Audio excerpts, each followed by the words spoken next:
നമസ്കാരം. 2025 ഒക്ടോബർ 6 രാവിലെ 3 മണി. ആ സമയത്ത് വടക്കൻ ദില്ലിയിലെ തിമാർപൂർ എന്ന് പറയുന്ന സ്ഥലത്തെ ഗാന്ധി വിഹാർ എന്ന ബിൽഡിങ്ങിൽ ഒരു വൻ സ്ഫോടന ശബ്ദം കേട്ട് നേരെ എതിർഭാഗത്തുള്ള ചെറുപ്പക്കാരൻ ഞെട്ടി ഉണർന്നു. ഞെട്ടിക്കുന്ന ഒരു ശബ്ദമാണ് കേട്ടിരിക്കുന്നത്. ശബ്ദം കേട്ട് അവൻ പുറത്തേക്ക് നോക്കുമ്പോൾ ആ ഗാന്ധി വിഹാർ ബിൽഡിങ്ങിന്റെ മുകൾ ഭാഗം നിന്ന് കത്തുകയാണ്. വൻതോതിൽ പുകയും പടർന്നു പിടിച്ചിട്ടുണ്ട്. അവൻ ഉടൻ തന്നെ അഗ്നിശമന വിഭാഗത്തിനെ വിവരം അറിയിച്ചു. അവരെ വിവരം അറിയിക്കുന്നിടയിൽ തന്നെ അവൻ പുറത്തേക്ക് ചാടി ഇറങ്ങുമ്പോൾ പല സ്ഥലത്തു നിന്നും ആളുകൾ അങ്ങോട്ടേക്ക് ഓടി വരികയാണ്. എല്ലാവരും ആ ശബ്ദം കേട്ടിട്ടുണ്ട്. സകലരും അമ്പരപ്പോടെ ആ രംഗം കാണുകയാണ്. ഒരു അടിപൊളി ബിൽഡിംഗ് ആണ് നിന്ന് കത്തുന്നത്. ആ ബിൽഡിംഗ് കത്തുന്ന കണ്ടപ്പോൾ പലരും പരസ്പരം സംസാരിക്കുകയാണ്. അയ്യോ, അതിനകത്ത് അവൻ കാണത്തില്ലേ? ആ ബിൽഡിങ്ങിനകത്ത് ഒരു ചെറുപ്പക്കാരൻ താമസിക്കുന്ന കാര്യം ചുറ്റുവട്ടത്തുള്ള ആളുകൾക്ക് അറിയാം. അങ്ങനെ ചില ആളുകൾ സൂചിപ്പിച്ചതും അവർക്ക് ആ ബിൽഡിങ്ങിനടുത്തേക്ക് പോകണമെന്നുണ്ട്. പക്ഷേ തീ ആളി പടരുന്നതുകൊണ്ട് അത് അസാധ്യമാണ്. എന്നിട്ടും ചിലരൊക്കെ ധൈര്യം സംഭരിച്ച് ആ ബിൽഡിങ്ങിന്റെ വാതിലിന്റെ അടുത്തേക്ക് എത്തി. ആ വാതിലിന് ഒരു ഗ്രില്ല് കവറുണ്ട്. അതിനകത്ത് വേറൊരു വാതിലാണ്. രണ്ട് പൂട്ടിയിരിക്കുകയാണ്. അത് തുറക്കാൻ ഒരു മാർഗവുമില്ല. ഈ സമയത്ത് തീ ഏകദേശം ആ വാതിലിനടുത്തേക്കും എത്താറായിട്ടുണ്ട്. ആളുകൾക്ക് ഒന്നും ചെയ്യാൻ പറ്റാത്ത സാഹചര്യം. ഇതിനിടയിൽ ആരൊക്കെയോ പോലീസിന് വിവരം അറിയിച്ചു. ഏതാണ്ട് പോലീസും അഗ്നിശമന വിഭാഗമൊക്കെ ഒരേ സമയത്ത് സംഭവ സ്ഥലത്തെത്തി. അവിടെ എത്തിയ ഫയർഫോഴ്സുകാർ അതിവേഗം തീ അണയ്ക്കാനുള്ള നടപടികളിലേക്ക് കടന്നു. അതിനിടയിൽ ആരോ ഫയർഫോഴ്സുകാരോട് വീടിനകത്ത് ആളുണ്ടാകുമെന്ന് സൂചിപ്പിച്ചതും ഫയർഫോഴ്സ് അവരുടെ ആ വെള്ളം പമ്പ് ചെയ്യുന്ന ആ ട്യൂബ് ആ വീടിന്റെ വാതിൽ നേരെ പിടിച്ചു. ശക്തമായി ആ വാതിലേക്ക് വെള്ളം പമ്പ് ചെയ്തതിനു ശേഷം അവർ അതിവേഗം ആ ഗ്രില്ലും പൊളിച്ച് ആ വാതിലും തകർത്ത് അകത്ത് കയറി. ശരിക്കും അൺബിലീവബിളി പ്രൊഫഷണലിസമാണ് അവിടെ ആ സമയത്ത് ആ അഗ്നിശമന വിഭാഗത്തിന്റെ ഭാഗത്തുനിന്നുണ്ടായത്. തീ ആളി പടരുന്നതിനിടയിൽ തന്നെ അവർ ആ വാതിൽ പൊളിച്ച് അകത്ത് കിടക്കുകയായിരുന്നു. അല്പസമയത്തിനകം അകത്തേക്ക് പോയ അഗ്നിശമന വിഭാഗത്തിലെ ആളുകൾ ഒരു ബോഡിയുമായി പുറത്തെത്തി. അകത്ത് ഒരു ചെറുപ്പക്കാരൻ കത്തി കരിഞ്ഞു കിടക്കുകയായിരുന്നു എന്ന് പറഞ്ഞുകൊണ്ടാണ് ആ ബോഡി അവർ പുറത്തെത്തിച്ചത്. പുറത്ത് കുറച്ച് ദൂരേക്ക് മാറ്റി ഒരു പാ വിരിച്ച് ആ ബോഡി അവിടെ കിടത്തുമ്പോൾ അതിരാവിലെ ആളുകൾ ആ കാഴ്ച കണ്ട് ഞെട്ടിത്തരിച്ച് സ്തംഭിച്ചങ്ങനെ നിന്നു പോവുകയാണ്. ആ ബോഡി കണ്ട ആരും അങ്ങനെ നിന്നു പോകും. ശരിക്കും കരിക്കട്ട പോലെ കിടക്കുകയാണ് ആ ബോഡി. ആ കാഴ്ച ആളുകൾ കാണുമ്പോൾ തന്നെ ഫയർഫോഴ്സ് ടീമംഗങ്ങൾ ആ വീട്ടിലെ തീ മുഴുവൻ അണയ്ക്കാനുള്ള ശ്രമത്തിലാണ്. അവരുടെ ആ കഠിനമായ പരിശ്രമത്തിന് ഫലമുണ്ടായി. അല്പസമയം കഴിഞ്ഞതും ആ തീ അണയ്ക്കപ്പെട്ടു. തീ അണയ്ക്കപ്പെട്ടതും പോലീസ് ആ വീടിനുള്ളിലേക്ക് കയറി. വീടിനുള്ളിലേക്ക് കയറിയ പോലീസിന് ആദ്യം അനുഭവപ്പെട്ടത് അതിശക്തമായ പാചകവാതകത്തിന്റെ ഗന്ധമാണ്. അകത്ത് നേരത്തെ കയറിയ ഫയർഫോഴ്സ് ആ വീട്ടിലെ ജനാലകളും വാതിലും ഒക്കെ തുറന്നിട്ടിട്ടുണ്ടെങ്കിലും ശക്തമായ രീതിയിൽ അപ്പോഴും പാചകവാതകത്തിന്റെ ഗന്ധം അനുഭവപ്പെടുന്നുണ്ട്. അവിടെ സിലിണ്ടർ പൊട്ടിത്തെറിച്ച് കിടക്കുന്നതും വ്യക്തമായി കാണാം. സിലിണ്ടർ പൊട്ടിയാണ് ആ യുവാവ് മരിച്ചിരിക്കുന്നത്. രാവിലെ 3:15 അടുപ്പിച്ച് എങ്ങനെയോ ആ സിലിണ്ടർ പൊട്ടിത്തെറിച്ചതാണ്. സിലിണ്ടർ ലീക്കായ കാര്യം ഉറക്കത്തിലായിരുന്ന ആ ചെറുപ്പക്കാരൻ അറിഞ്ഞു കാണില്ല. ആ ഗ്യാസ് ആ ബിൽഡിംഗ് മുഴുവൻ നിറഞ്ഞപ്പോൾ എങ്ങനെയോ സ്പാർക്ക് ഉണ്ടായി. ആ സ്പാർക്കിൽ സ്ഫോടനം നടന്നിരിക്കുകയാണ്. ആ ഗ്യാസ് സിലിണ്ടർ പൊട്ടിത്തെറിച്ചതിന്റെ ഫലമായിട്ട് അവിടെ ആ ബിൽഡിങ്ങിനകത്ത് പല സ്ഥലത്തും ഡാമേജ് ഉണ്ടായിട്ടുണ്ട്. ആ കാഴ്ചകളൊക്കെ വ്യക്തമായും നോട്ട് ചെയ്ത പോലീസ് നിർഭാഗ്യകരമായ ആ അപകടത്തെക്കുറിച്ച് ഒരു റിപ്പോർട്ട് തയ്യാറാക്കി. ആ റിപ്പോർട്ടുമായി ആ ബോഡി ആശുപത്രിയിലേക്ക് ഷിഫ്റ്റ് ചെയ്തു. ക്രൈം സീനിൽ നിന്നുള്ള വിവരങ്ങളൊക്കെ ശേഖരിച്ചെങ്കിലും ബോഡിയുമായി ബന്ധപ്പെട്ട ബാക്കി ഇൻവെസ്റ്റിഗേഷനൊക്കെ ആശുപത്രിയിൽ എത്തിച്ചിട്ട് ചെയ്യാൻ കഴിയൂ എന്നുള്ള അവസ്ഥയിലാണ് ആ ശൈലിയിലെ ബോഡി ഇരിക്കുന്നത്. നേരം വെളുത്തോടുകൂടി TV ചാനലുകൾ ആ വാർത്ത സംപ്രേഷണം ചെയ്യുകയും ചെയ്തു. വടക്കൻ ഡൽഹിയിൽ ഒരു അപ്പാർട്ട്മെന്റിൽ ഗ്യാസ് സിലിണ്ടർ പൊട്ടി രാംകേഷ് മീന എന്ന യുവാവ് കൊല്ലപ്പെട്ട കാര്യം അതിരാവിലെ തന്നെ ന്യൂസിലൂടെ ലോക്കലായി എല്ലാവരും അറിയുകയാണ്. രാംകേഷ് മീന രാജസ്ഥാനിൽ നിന്ന് UPSC എക്സാമിനേഷൻ എഴുതാൻ വേണ്ടി ദില്ലി വന്ന് താമസിക്കുകയാണ്. ഒരു IAS കാരൻ ആകണമെന്നായിരുന്നു രാംകേഷ് മീനയുടെ ആഗ്രഹം. അതിനുവേണ്ടിയുള്ള ക്ലാസ്സുകളിൽ പോകുന്നതിനിടയിൽ തന്നെ അവൻ ചെറിയ രീതിയിൽ ട്യൂഷൻ എടുക്കുന്നുണ്ട്. അതും ഈ IAS പഠിക്കാൻ വരുന്ന വിദ്യാർത്ഥികൾക്ക് തന്നെയാണ് അവൻ ട്യൂഷൻ എടുക്കുന്നത്. ആളൊരു മിടുക്കനായിരുന്നു. ആ കാര്യങ്ങളൊക്കെ ന്യൂസ് ചാനലുകളും അതുപോലെ ഓൺലൈൻ മാധ്യമങ്ങളും രാവിലത്തെ വാർത്തകളിലൂടെ ജനത്തെ അറിയിക്കുകയാണ്. അന്ന് പകല് തന്നെ ആ ബോഡി പോസ്റ്റ്മോർട്ടം ചെയ്തു. രാജസ്ഥാനിൽ നിന്നാണ് ആ പയ്യൻസ് അവിടെ എത്തി താമസിച്ച് പഠിക്കുന്നത്. അവന്റെ നിർഭാഗ്യകരമായ ആ വിധിയെക്കുറിച്ച് തന്നെയാണ് അന്ന് പകല് ഒട്ടുമുക്കാൽ ആളുകൾ ചർച്ച ചെയ്തത്. പിറ്റേ ദിവസം പോലീസിന് പോസ്റ്റ്മോർട്ടം റിപ്പോർട്ട് ലഭിച്ചു. ആ റിപ്പോർട്ട് വായിച്ച ഈ കേസ് കൈകാര്യം ചെയ്ത ഉദ്യോഗസ്ഥൻ ശരിക്കും അമ്പരന്ന് പോവുകയാണ്. അതിനകത്ത് പോസ്റ്റ്മോർട്ടം ചെയ്ത ഡോക്ടേഴ്സ് ഒരു കാര്യം വളരെ വ്യക്തമായി സൂചിപ്പിച്ചിരിക്കുകയാണ്. രാംകേഷ് മീന മരിച്ചിരിക്കുന്നത് ഗ്യാസ് സിലിണ്ടർ പൊട്ടി അല്ല. ഗ്യാസ് സിലിണ്ടർ പൊട്ടുന്നതിന് മുന്നേ തന്നെ രാംകേഷ് മീന മരണപ്പെട്ടിരുന്നു. പോലീസിനെ സംബന്ധിച്ചിടത്തോളം അതൊരു പുതിയ അറിവാണ്. ആ ഗ്യാസ് സിലിണ്ടർ പൊട്ടിയുണ്ടായ അപകടത്തിൽ രാംകേഷ് മീന മരിച്ചു എന്നാണ് പോലീസ് അതുവരെ കരുതിയിരുന്നത്. ഇത് പോസ്റ്റ്മോർട്ടം ചെയ്ത ഡോക്ടേഴ്സ് അങ്ങനെയല്ല സംഭവിച്ചതെന്ന് വ്യക്തമാക്കുകയാണ്. അവരുടെ നിരീക്ഷണങ്ങളും രേഖപ്പെടുത്തിയിട്ടുണ്ട്. രാംകേഷ് മീനയുടെ ബോഡി പോസ്റ്റ്മോർട്ടത്തിന് വിധേയമാക്കിയപ്പോൾ അവന്റെ ശ്വാസകോശവുമായി കണക്ട് ചെയ്ത് കാർബൺ ഡയോക്സൈഡിന്റെ സാന്നിധ്യമേ ഉണ്ടായിരുന്നില്ല. അതുപോലെ ഈ പാചകവാതവുമായി ബന്ധപ്പെട്ട ഗേഷ്യസ് ഐറ്റംസും ഉണ്ടായിരുന്നില്ല, പൊടിപടലങ്ങളും ഉണ്ടായിരുന്നില്ല. ഇതൊക്കെ സ്വാഭാവികമായിട്ടും ആ തീപിടുത്തത്തിനിടയിൽ ഉണ്ടാകേണ്ടതായിരുന്നു. അവന് ജീവൻ ഉണ്ടായിരുന്നുവെങ്കിൽ അവൻ ശ്വസിക്കുമ്പോൾ ഇതൊക്കെ അവന്റെ ഉള്ളിലേക്ക് കടക്കുകയും ചെയ്യും. അത് ഇല്ല എന്നത് ഒരു കാര്യം വ്യക്തമാക്കുകയാണ്. ആ സിലിണ്ടർ പൊട്ടിത്തെറിക്കുന്ന സമയത്ത് അവന് ജീവൻ ഉണ്ടായിരുന്നില്ല. അതിനോടൊപ്പം ഒരു കാര്യം കൂടി പോസ്റ്റ്മോർട്ടം ചെയ്ത ഡോക്ടേഴ്സ് സൂചിപ്പിച്ചിട്ടുണ്ട്. ആ ബോഡിയെ പ്രത്യേക രീതിയിൽ പ്രിപ്പയർ ചെയ്തിരിക്കുകയായിരുന്നു. രാംകേഷ് മീന മരിച്ചതിന് ശേഷം രാംകേഷ് മീനയുടെ ബോഡിക്ക് പുറത്തായി എണ്ണ തേച്ച് പിടിപ്പിച്ചിരിക്കുകയായിരുന്നു. അതിനു മുകളിലായി നെയ്യ്, അതിനു മുകളിലായി മദ്യം. രാംകേഷ് മീനയുടെ ബോഡി അവിടെയുണ്ടായ ആ ഗ്യാസ് സിലിണ്ടർ സ്ഫോടനത്തിന്റെ ഫലമായി കത്തി കരിയാണ് ഉണ്ടായത്. ആ ബോഡി അങ്ങനെ കത്തിക്കരിയാൻ സഹായിച്ചത് അവന്റെ ബോഡിയുടെ പുറത്ത് തേച്ച് പിടിപ്പിച്ചിരുന്ന എണ്ണയും നെയ്യും അതുപോലെ മദ്യവുമൊക്കെയാണ്. അത് മൂന്നും മനഃപൂർവ്വം തേച്ച് പിടിപ്പിച്ചിരിക്കുകയാണ്. അത് തേച്ച് പിടിപ്പിച്ച് ഒരാളെ കത്തിച്ചാൽ ആ ബോഡി വേഗം കത്തിപ്പോകുമെന്ന് അറിയാവുന്ന ആരോ ആണ് അങ്ങനെ ചെയ്തിരിക്കുന്നത്. അതിനൊപ്പം ഒരു കാര്യം കൂടി പോസ്റ്റ്മോർട്ടം റിപ്പോർട്ടിൽ സൂചിപ്പിക്കുകയാണ്. ഈ ചെറുപ്പക്കാരൻ മീന കൊല്ലപ്പെട്ടത് ശ്വാസം മുട്ടിയാണ്.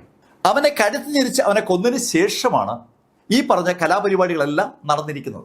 പോസ്റ്റ്മോർട്ടം ചെയ്ത ഡോക്ടേഴ്സിന്റെ വിശദമായ ആ റിപ്പോർട്ട് വായിച്ച സ്റ്റേഷൻ ഹൗസ് ഓഫീസർ ഉടൻ തന്നെ ആ വിവരം അദ്ദേഹത്തിന് സീനിയർ ഓഫീസേഴ്സിന് റിപ്പോർട്ട് ചെയ്തു. പോലീസ് കമ്മീഷണർ രവീന്ദ്ര യാദവ് ആ സ്റ്റേഷൻ ഹൗസ് ഓഫീസർ റിപ്പോർട്ട് ചെയ്ത കാര്യങ്ങളും അതുപോലെ ആ പോസ്റ്റ്മോർട്ടം റിപ്പോർട്ടും വ്യക്തമായി വായിച്ചു. ഒരു കൊല, അതും ആസൂത്രിതമായ കൊല, അതാണ് നടന്നിരിക്കുന്നത്. സമർത്ഥരായ കൊലയാളികൾ അതിവിദഗ്ധമായി ഒരു കൊല നടത്തിയിരിക്കുകയാണ്. സകല തെളിവുകളും മായ്ച്ചു കളയാൻ വേണ്ടിയാണ് ആ ഗ്യാസ് സിലിണ്ടർ സ്ഫോടനം നടത്തിയിരിക്കുന്നത്. ആരാണ് ഈ കൃത്യത്തിന്റെ പിന്നിൽ? അത് കണ്ടെത്താനുള്ള ഒരു അന്വേഷണത്തിലേക്ക് പോലീസ് കടന്നു. രവീന്ദ്ര യാദവ് ഒരു ടീം കോൺസ്റ്റിറ്റ്യൂട്ട് ചെയ്തു. തുടർന്ന് അവരുടെ അന്വേഷണം ആദ്യം ആ കത്തിക്കരിഞ്ഞ വീടിൽ നിന്ന് സ്റ്റാർട്ട് ചെയ്തു. നേരത്തെ ആ ഗ്യാസ് സിലിണ്ടർ പൊട്ടിയാണ് അപകടം നടന്നതെന്നുള്ള ഒരു നിഗമനത്തിൽ പോലീസ് എത്തിയിരുന്നുകൊണ്ട് അന്നേ ദിവസം ശരിക്കും അവര് ആ വീട് അങ്ങനെ സൂക്ഷ്മമായി പരിശോധിച്ചിട്ടുണ്ടായിരുന്നില്ല. അവിടെ പരിശോധിക്കാൻ ആ സമയത്ത് ഒന്നും ഉണ്ടായിരുന്നില്ല എന്നാണ് സത്യം. അന്ന് ആ വീടിനകം ഏതാണ്ട് പൂർണ്ണമായും കത്തി അമർന്നിരിക്കുകയായിരുന്നു. എന്തായാലും ആ കത്തി അമർന്ന സ്ഥലത്തേക്ക് എത്തിയ പോലീസ് ആ വീടിനകം വിശദമായ പരിശോധനയ്ക്ക് വിധേയമാക്കി. ആ വീട് വിശദമായി പരിശോധനയ്ക്ക് വിധേയമാക്കിയപ്പോൾ പോലീസിന് അവിടെ നിന്ന് ഒന്നും കിട്ടിയില്ല. പക്ഷേ ഒന്നും കിട്ടാതെ വന്നപ്പോൾ ഒരു കാര്യം ഉറപ്പായി, അവിടെ ഒരു ചെറിയ മോഷണം നടന്നിട്ടുണ്ട്. ലാപ്ടോപ്പ് സ്ഥിരമായി ഉപയോഗിക്കുന്ന ഒരു ശീലം ഈ മീനയ്ക്ക് ഉണ്ടെന്ന് സമീപത്ത് താമസിക്കുന്ന ആളുകളൊക്കെ പോലീസിനോട് പറഞ്ഞിരുന്നത് കൊണ്ട് ആ ലാപ്ടോപ്പിന്റെ അവശിഷ്ടം എന്തായാലും ആ ബിൽഡിങ്ങിനുള്ളിൽ കാണേണ്ടതാണല്ലോ. അത് പക്ഷെ അവിടെ ഇല്ല. ലാപ്ടോപ്പ് പൊട്ടിത്തെറിച്ചതിന്റെ ഒരു ലക്ഷണവും അവിടെ ഇല്ല. പൊട്ടിത്തെറിച്ചാൽ അതിന്റെ പാർട്സ് ഒക്കെ അവിടെ കാണാം, അങ്ങനെയൊന്നുമില്ല. ലാപ്ടോപ്പ് ഈ മീനെ കൊലപ്പെടുത്തിയ വ്യക്തികളോ അവിടുന്ന് എടുത്തുകൊണ്ട് പോയിരിക്കുകയാണ്. വളരെ ആസൂത്രിതമായി കൊല നടത്തിയ ആ കൊലപാതകികൾ ലാപ്ടോപ്പ് അവിടെ നിന്ന് മാറ്റി. എന്തിനായിരിക്കും? തുടർന്ന് പോലീസ് ആ ബിൽഡിങ്ങിനകവും അടുക്കളയും ആ പുറകുവശത്തെ ജനാലയും ഒക്കെ പരിശോധിച്ചപ്പോൾ ഒരു കാര്യം ഉറപ്പായി, ആ പുറകുവശത്തെ ജനാലയിൽ ഒരു പാളി തുറന്നു കിടക്കുകയാണ്. യഥാർത്ഥത്തിൽ ആ പാളി ചാരിയിട്ടുണ്ടായിരുന്നു. തീപിടുത്തത്തിന്റെ ഫലമായി സകലതും പൊട്ടിത്തെറിച്ചപ്പോൾ എല്ലാ ജനാലകളും ഇളകിയിട്ടുണ്ടായിരുന്നു. പക്ഷേ ബാക്കി ജനാലകൾ ഇളകിയിരിക്കുന്ന പോലെയല്ല ആ ജനാല ഇളകിയിരിക്കുന്നത്. അത് പൊട്ടിത്തെറിക്ക് മുന്നേ തന്നെ തുറന്നിരിക്കുകയായിരുന്നു എന്നൊരു സൂചന പോലീസിന് തോന്നുന്നുണ്ട്. പക്ഷെ കൃത്യമായി അതങ്ങനെ ഉറപ്പിക്കാൻ വയ്യ. കാരണം എല്ലാ ജനാലകളും ഏതാണ്ട് തകർന്ന മട്ടിലാണ്. പക്ഷെ ബാക്കി ജനാലകളിലെ കുറ്റി ഉൾപ്പെടെ ഇളകിയിരിക്കുമ്പോൾ ഇത് അങ്ങനെ അല്ല എന്നതാണ് പോലീസിനെ ആകർഷിച്ച ഘടകം. എന്തായാലും അതൊരു സംശയമായി മാത്രം സൂക്ഷിക്കാൻ തീരുമാനിച്ച പോലീസ് അടുത്തതായി തിരഞ്ഞത് CCTV ക്യാമറകൾ ആ പരിസരത്തുണ്ടോ എന്നാണ്. ആ വീടിന്റെ പരിസരത്ത് വേറെ വീടുകളൊക്കെ ഉണ്ട്, നേരെ ഓപ്പോസിറ്റ് കടകളൊക്കെ ഉണ്ട്. ഗാന്ധി വിഹാറിന് എതിരെയുള്ള സ്ഥാപനങ്ങളും അതുപോലെ വീടുകളൊക്കെ പോലീസ് വിശദമായ തിരച്ചിലിന് വിധേയമാക്കിയപ്പോൾ അവർക്ക് ഈ ഗാന്ധി വിഹാറുമായി കണക്ട് ചെയ്ത് വരുന്ന ഒരു വിഷ്വൽ കിട്ടി. ഒക്ടോബർ 6 ആ രാത്രിയിലെ വിഷ്വലുകൾ പോലീസ് കളക്ട് ചെയ്തപ്പോൾ അതിനകത്തുനിന്ന് അവർക്ക് ഒന്ന് രണ്ട് വിഷ്വലുകൾ നോട്ട് ചെയ്യാൻ കഴിയുന്ന ശൈലി കിട്ടി. ഒരു വിഷ്വലിൽ ഒരു സ്ത്രീയും രണ്ട് ചെറുപ്പക്കാരും നടന്നു പോകുന്നതായി കൃത്യമായി കാണാം. ഒക്ടോബർ 6 രാത്രി 2:57 വിഷ്വലാണ് പോലീസിന് കിട്ടിയിരിക്കുന്നത്. അവർ നടന്നുപോയി ഏകദേശം ഒരു 15 മിനിറ്റ് കഴിയുമ്പോഴാണല്ലോ ഈ സ്ഫോടനം ഉണ്ടായിരിക്കുന്നത്. ആ വീടിന്റെ മുന്നിലൂടെ ആ രാത്രിയിൽ ആ സ്ത്രീയും ആ രണ്ട് ചെറുപ്പക്കാരും എങ്ങോട്ടാണ് പോയത്? ആ നടന്നുപോയ സ്ത്രീക്കും ചെറുപ്പക്കാർക്കും ഈ സ്ഫോടനവുമായി എന്തെങ്കിലും ബന്ധമുണ്ടോ? അതറിയണമെങ്കിൽ അവരാരെന്നറിയണം. അവര് ആരെന്നറിയാൻ ഒരു മാർഗവുമില്ല. കാരണം ലഭിച്ചിരിക്കുന്ന വിഷ്വലിനകത്ത് അവരുടെ പുറകുവശമാണുള്ളത്. ആ പുറകുവശത്ത് സസൂക്ഷ്മം ശ്രദ്ധിക്കുമ്പോൾ അവര് 3 പേരും മാസ്ക് ധരിച്ചിരിക്കുന്നു എന്നും കാണാം. ദില്ലിയിൽ ഇഷ്ടംപോലെ പൊടി ഉള്ളതുകൊണ്ടും വായു മലിനീകരണം ഉള്ളതുകൊണ്ടും പലരും മാസ്ക് ഉപയോഗിക്കുന്നത് ഒരു സ്ഥിരം രീതിയാണ്. പക്ഷെ ഇവിടെ മാസ്കിന് പകരം ഒരു തൂവാല പോലെ ഒരു സംഭവം കൊണ്ട് മുഖം മറച്ചു കെട്ടിയിരിക്കുന്ന വിഷ്വലാണ് പോലീസിന് കിട്ടിയത്. അത്രയും പോലീസിനെ കിട്ടിയുള്ളൂ. എന്തായാലും അതൊരു സൂചനയാണ്. സ്ഫോടനം നടക്കുന്നതിന് കൃത്യം 15-17 മിനിറ്റ് മുമ്പ് അവിടെ 3 പേര് ഉണ്ടായിരുന്നു എന്നുള്ളത് നിർണായകമായ ഒരു കാര്യമാണ്. അവരാരാണെന്ന് കണ്ടെത്തുക എന്നുള്ള ലക്ഷ്യത്തിലേക്ക് പോലീസ് കടന്നു. പോലീസ് സമീപത്തെ വീട്ടുകാരിൽ നിന്നും അതുപോലെ അവൻ പഠിച്ച ഇൻസ്റ്റിറ്റ്യൂട്ടിൽ നിന്നും അവനെക്കുറിച്ചുള്ള കൂടുതൽ വിവരങ്ങൾ ശേഖരിച്ചപ്പോൾ ഒരു കാര്യം പോലീസ് ശ്രദ്ധയപ്പെട്ടു. രാംകേഷ് മീനയ്ക്കൊപ്പം കുറെ നാൾ മുമ്പ് ഒരു പെൺകുട്ടി അവിടെ താമസിച്ചിരുന്നു. ഒരു ലിവിങ് ടുഗദർ പരിപാടിയാണെന്ന് പറയാം. വിവാഹം കഴിക്കാതെ മെച്ചൂറായ ഒരു പുരുഷനും സ്ത്രീയും ഒന്നിച്ച് താമസിക്കുന്ന രീതി പലയിടത്തും ഉണ്ടല്ലോ. അങ്ങനെ ഈ രാംകേഷ് മീനയ്ക്കൊപ്പം താമസിച്ചിരുന്ന പെൺകുട്ടിയെ കുറിച്ച് അടുത്ത വീട്ടുകാരൊക്കെ ഓർക്കുന്നുണ്ട്. ഏകദേശം 1 മാസം മുമ്പ് ഒരേക്കും അവളോട് ഉണ്ടായിരുന്നു. അതിനുശേഷം അവൾ ആരും കണ്ടിട്ടില്ല. ആരാണ് ആ പെൺകുട്ടി എന്ന് അന്വേഷിച്ചപ്പോൾ ചിലര് ആ കുട്ടിയുടെ പേര് ഓർക്കുന്നുണ്ട്. സാർ, അവളുടെ പേര് അമൃത എന്നോ മറ്റുമാണ്. പോലീസ് അമൃത എന്ന പേരുള്ള ആ പെൺകുട്ടിയെ കുറിച്ച് തിരക്കിയപ്പോൾ അവളൊരു ഫോറൻസിക് വിദ്യാർത്ഥിനിയാണെന്നുള്ളതിന് പിടികിട്ടി. പക്ഷെ അവളെ കോണ്ടാക്ട് ചെയ്യാൻ പറ്റുന്നില്ല. അവളുടെ മൊബൈൽ ഫോൺ സ്വിച്ച് ഓഫ് ആണ്. അമൃത എന്ന് അയൽവീട്ടുകാർ പറഞ്ഞ ആ കുട്ടിയുടെ പൂർണ്ണ പേര് അമൃത ചൗഹാൻ എന്നാണ്. ഫോറൻസിക് വിദ്യാർത്ഥിയെ അവള് ഇപ്പോ ക്ലാസ്സിൽ വരാതായിട്ട് 2-3 ആഴ്ചയായി. അവൾ എവിടെ പോയെന്ന് അവളുടെ കൂട്ടുകാരികൾക്കോ അധ്യാപകർക്കോ അറിയത്തുമില്ല. അവളുടെ വീട്ടിലേക്കോ നാട്ടിലേക്കോ മറ്റോ പോയി കാണുമെന്ന് കരുതിയിരിക്കുകയാണ് അവർ. പോലീസ് അമൃത ചൗഹാന്റെ ടെലിഫോൺ നമ്പർ കളക്ട് ചെയ്ത് ആ ടെലിഫോൺ നമ്പർ സൈബർ സെല്ലിന് ഹാൻഡ് ഓവർ ചെയ്തു. അമൃത ചൗഹാന്റെ ആ മൊബൈൽ ഓഫായിരിക്കുന്നത് ദില്ലി വെച്ച് തന്നെയാണ്. ഓഫായിരിക്കുന്ന ഡേറ്റ് സൈബർ സെല്ല് വേഗം കണ്ടെത്തി. അത് ഒക്ടോബർ 6 ഒക്ടോബർ 6 അമൃത നേരത്തെ താമസിച്ചിരുന്ന വീട്ടിലെ ആ ചെറുപ്പക്കാരൻ കൊല്ലപ്പെട്ടത്. അന്നേ ദിവസം മുതൽ അമൃത മിസ്സിംഗ് ആണ്. ഇനി അമൃതയ്ക്കും എന്തെങ്കിലും സംഭവിച്ചു കാണുമോ?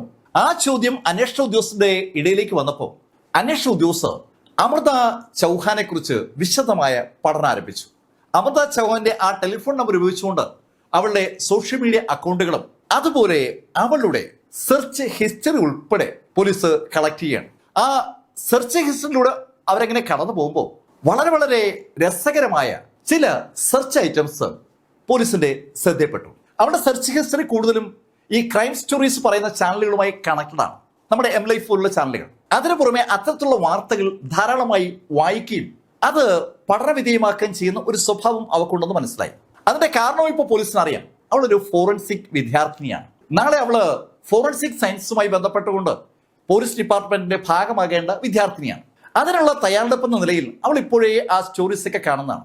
അത് അവളുടെ ആ വീഡിയോ കാണുന്ന ശൈലിയും അതിനെ അവൾ അനലൈസ് ചെയ്തിരിക്കുന്ന ശൈലിയും കാണുമ്പോൾ പോലീസ് മനസ്സിലാകുന്നുണ്ട്. അതിനിടയിലാണ് പോലീസ് വേറെ ചില സെർച്ച് ഐറ്റംസ് അവള് സെർച്ച് ചെയ്തിരിക്കുന്നതായി ശ്രദ്ധിക്കുന്നത്.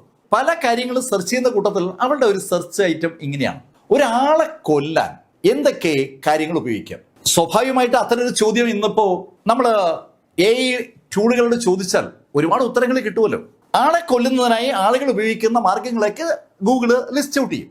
അത്തരം ലിസ്റ്റിലൂടെ അവൾ കടന്നുപോയിരിക്കാനുള്ള സാധ്യത അവിടെ സെർച്ച് ഹിസ്റ്ററി കാണുന്ന പോലീസിന് മനസ്സിലാവുന്നുണ്ട്. ഫോറൻസിക് സയൻസ് പഠിക്കുന്ന ആളുകൾ സ്വാഭാവികമായിട്ടും ഒരാളെ ഏതൊക്കെ ശൈലിയിലാണ് കൊല ചെയ്യാൻ സാധ്യതയുള്ളതെന്ന് പഠിക്കുന്നത് നല്ലതാണ്. ഒരാള് എങ്ങനെയെല്ലാം കൊല്ലപ്പെടാം എന്ന് പഠിക്കുമ്പോഴാണല്ലോ ഒരു മരണം കാണുമ്പോൾ ആ ആള് എങ്ങനെ കൊല്ലപ്പെട്ടു എന്ന് അവർക്ക് പറയാൻ പറ്റും.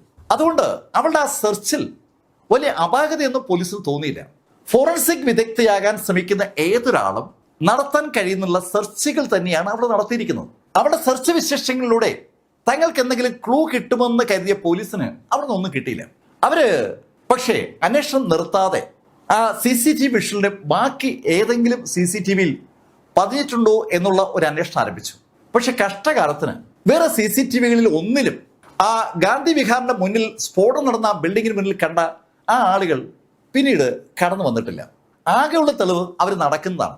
നടന്നു പോകുന്ന 3 ആളുകളെ കാണാം. പക്ഷെ ഒരു സൈഡ് വ്യൂവിൽ മാസ്ക് വെച്ചിരിക്കുന്ന കാണാം. ഇതല്ലാതെ ഒരു തെളിവുമില്ല. പോലീസ് ശരിക്കും ഇരുട്ടിൽ തപ്പിയാണെന്ന് ചോദിച്ചാൽ അങ്ങനെ പറയാൻ പറ്റില്ല. അതിന്റെ കാരണം പോലീസിന്റെ സൈബർ വിഭാഗം കണ്ടെത്തിയ ഒരു കാര്യമാണ്. അവര് ഈ അമൃത ചൗഹാൻ എന്ന വ്യക്തിയെ കേന്ദ്രീകരിച്ച് അന്വേഷണം തുടങ്ങിയപ്പോൾ അമൃത ചൗഹാന്റെ ആ മൊബൈൽ നമ്പറിനെ അവർ ഫോളോ ചെയ്തിരുന്നു. ഒക്ടോബർ 6 ആ ഫോളോ അപ്പ് എത്തിയപ്പോൾ സ്ഫോടനം നടക്കുന്നതിന് ഏതാനും മിനിറ്റുകൾക്ക് മുമ്പ് അമൃത ചൗഹാന്റെ ആ മൊബൈൽ ഫോൺ സ്ഫോടനം നടന്ന ആ ബിൽഡിങ്ങിന് സമീപത്ത് ഉണ്ടായിരുന്നുവെന്ന് വ്യക്തമാകുന്ന കോർഡിനേറ്റ്സ് അവർക്ക് കിട്ടി. ഒരു മൊബൈൽ ഫോണിന്റെ സിഗ്നൽ അനവധി ടവറുകൾ പിടിച്ചെടുക്കും. ആ പിടിച്ചെടുക്കുന്ന ടവറുകളും മൊബൈൽ ഫോണും തമ്മിലുള്ള അകലത്തിനനുസരിച്ച് ആ ടവറുകളിൽ ലഭിക്കുന്ന മൊബൈൽ സിഗ്നലിന്റെ ശക്തിയിൽ വ്യത്യാസം ഉണ്ടാവും. ഏറ്റവും അടുത്തുള്ള ടവറായിരിക്കും കൂടുതൽ ശക്തമായി പിടിച്ചെടുക്കുക. അങ്ങനെ ലഭിച്ച എല്ലാ ടവറുകളുടെയും ഇൻഫർമേഷൻ ഒന്ന് കണക്കൂട്ടി ആംഗിളൊക്കെ വരച്ചു നോക്കിയപ്പോൾ സൈബർ സെല്ലും പോലീസും കൂടി എത്തിച്ചേർന്നിരിക്കുന്ന നിഗമനം വളരെ വളരെ വ്യക്തമായ ഒന്നാണ്. ഗാന്ധി ഭവന് എതിരെയുള്ള ആ ബിൽഡിങ്ങിന് സമീപത്ത് ആ രാത്രിയിൽ ഈ അമൃത ചൗഹാന്റെ ആ മൊബൈൽ ഫോൺ ഉണ്ടായിരുന്നു. അമൃത ചൗഹാന്റെ മൊബൈൽ ഫോൺ അവിടെ ഉണ്ടായിരുന്നു എന്ന് പറയുമ്പോൾ അതിന്റെ അർത്ഥം അമൃത ചൗഹാൻ അവിടെ ഉണ്ടായിരുന്നു എന്നാണ്. അത് ശരിക്കും നിർണായകമായ തെളിവാണ്.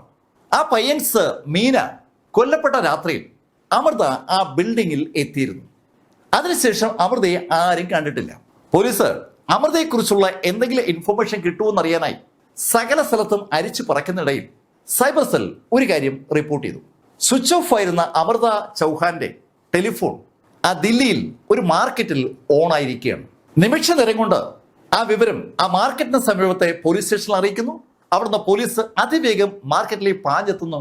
അവിടെ വെച്ച് അമൃതയെ പോലീസ് പോക്കുകയും ചെയ്യുന്നു. അത്രയും ദിവസം സ്വിച്ച് ഓഫ് ആക്കി വെച്ചിരുന്ന മൊബൈൽ ഫോൺ ഒരു കാര്യം നോക്കാൻ വേണ്ടി അവള് ഓണാക്കിയ ആ നിമിഷത്തിൽ അവളെ തന്നെ നിരീക്ഷിച്ചുകൊണ്ടിരുന്ന സൈബർ സെൽ ആ നിമിഷം ആ വിവരം അന്വേഷണ ഉദ്യോഗസ്ഥർക്ക് ഹാൻഡ് ഓവർ ചെയ്തുകൊണ്ട് അമൃത പോലീസിന്റെ പിടിയിലായി. പോലീസ് അമൃതയെ ചോദ്യം ചെയ്തു തുടങ്ങി. ചോദ്യം ചെയ്തപ്പോൾ അവള് കുറ്റം ഏൽക്കുന്നില്ല. കുറ്റം ഏൽക്കാതെ വന്നതും പോലീസ് അമൃതയെ ആ ബിൽഡിങ്ങിൽ നിന്ന് ഇറങ്ങി നടന്ന് ആ മുറ്റത്തൂടെ കമ്മീഷണറുടെ മുറിയുടെ മുന്നിൽ എത്താൻ ആവശ്യപ്പെട്ടു. പോലീസ് പറഞ്ഞനുസരിച്ച് അമൃത ആ ബിൽഡിങ്ങിൽ നിന്ന് ഇറങ്ങി മുറ്റത്തൂടെ നടന്ന് കമ്മീഷണറുടെ ഓഫീസ് ഇരിക്കുന്ന ഭാഗത്തേക്ക് നടക്കുകയാണ്. അവള് കമ്മീഷണറുടെ ഓഫീസിന് മുന്നിലെത്തിയതും പോലീസുകാർ അവളുടെ അടുത്തെത്തി. അവർ അമൃതയോട് അന്വേഷണ സംഘത്തിന് മുന്നിലേക്ക് ചെല്ലാൻ പറഞ്ഞതും അവരോട് പറഞ്ഞു, അല്ല അവരാ എന്നോട് പറഞ്ഞത് ഇവിടെ വന്നിരിക്കാൻ, സാരമില്ല അവര് തിരിച്ചു വരാൻ പറഞ്ഞിരിക്കുകയാണ്. അങ്ങനെ പറഞ്ഞിട്ട് അവളെയും കൊണ്ട് അവർ തിരിച്ച് വീണ്ടും അന്വേഷണ സംഘത്തിന്റെ മുന്നിലെത്തി. അവിടെ അന്വേഷണ സംഘത്തിന് മുന്നിൽ അമൃത ഇരുത്തിയതും അവിടെ ബിഗ് സ്ക്രീനിൽ 2 വിഷ്വലുകൾ പ്രദർശിപ്പിക്കപ്പെട്ടു. ഒരു വിഷ്വലിൽ ഒരു സ്ത്രീയും 2 പുരുഷന്മാരും നടക്കുന്നു, മറ്റൊന്നിൽ ഒരു സ്ത്രീ മാത്രം നടക്കുന്നു. 2 വിഷ്വലിനും ഉള്ള പ്രത്യേകത 2 പുറകുവശത്ത് നിന്ന് എടുത്തിരിക്കുന്നു എന്നുള്ളതാണ്. ആ വിഷ്വൽ സ്ക്രീനിൽ എങ്ങനെ പ്ലേ ചെയ്യുമ്പോൾ അന്വേഷണ ഉദ്യോഗസ്ഥന്മാരിൽ ഒരാൾ അമൃതയോട് ചോദിച്ചു, അമൃത ആ 2 വിഷ്വലുകളിലും ഉള്ളത് ആരാണെന്ന് അറിയാവോ? അറിയാം സാർ. ആരാണ് സാർ? അത് ഞാൻ തന്നെയാണ്. അവൾക്ക് അപ്പോൾ അങ്ങനെ പറയാൻ പറ്റും. അവള് ഒറ്റയ്ക്ക് നടക്കുന്ന വിഷ്വൽ കാണുന്ന ഏതൊരാൾക്കും അവള് 2 പുരുഷന്മാർക്കൊപ്പം നടക്കുന്ന വിഷ്വൽ കാണുമ്പോൾ 2ഉം ഒരാളാണെന്ന് വേഗം തിരിച്ചറിയാം. അത് നമ്മുടെ എല്ലാം ഒരു കുഴപ്പമാണ്. നമുക്കെല്ലാവർക്കും ശരിക്കും ഐഡന്റിറ്റികളുണ്ട്. കണ്ണ്, കൈയടയാളം, വിരലടയാളം ഒക്കെ ഉണ്ട്.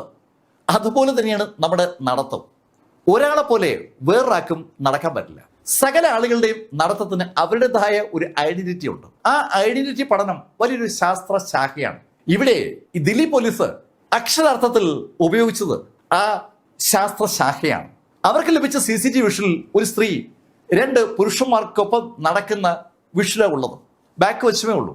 ആ ബാക്ക് വശം കാണിക്കുന്ന സ്ത്രീ അമൃതയാണോന്ന് അറിയാൻ അവർ അമൃതയെ നടത്തിച്ച് അതേ വിഷ്വൽ എടുത്ത് അമൃത തന്നെ കാണിച്ചപ്പോൾ അമൃത തന്നെ അവൾക്ക് എതിരായ ഒരു സാക്ഷിയായി മാറുകയാണ്.